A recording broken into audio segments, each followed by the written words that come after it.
150 million വർഷം പഴക്കമുള്ള dinosaur fossil record തുകയ്ക്ക് ലേലം ചെയ്തു. സ്റ്റെഗോസോറസ് ഫോസിൽ ലേലത്തിൽ പോയത് $44.6 മില്യൺ. ഒരു ഡൈനോസർ ഫോസിലിന് ലഭിക്കുന്ന ഏറ്റവും ഉയർന്ന തുകയാണിത്. 150 വർഷം മുൻപ് ജീവിച്ചിരുന്ന സ്റ്റെഗോസോറസ് വിഭാഗത്തിൽപ്പെട്ട ഡിനോസറിന്റെ ഫോസിലാണ് മോഹവിലയ്ക്ക് ലേലം ചെയ്തത്. അപ്പെക്സ് എന്ന പേരുള്ള ഫോസിൽ ലഭ്യമായതിൽ വെച്ച് ഏറ്റവും വലിയ സ്റ്റെഗോസോറസിന്റെ ഫോസിലാണെന്ന് ലേല കമ്മിറ്റി വ്യക്തമാക്കി. Citadel hedge fund CEO Ken ഗ്രിഫിനാണ് ഫോസിൽ സ്വന്തമാക്കിയത്.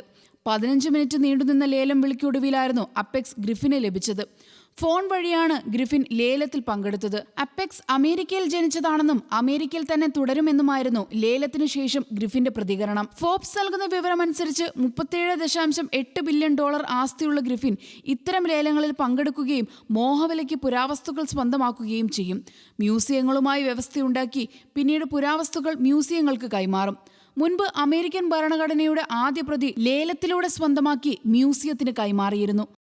International desk, news Malayalam.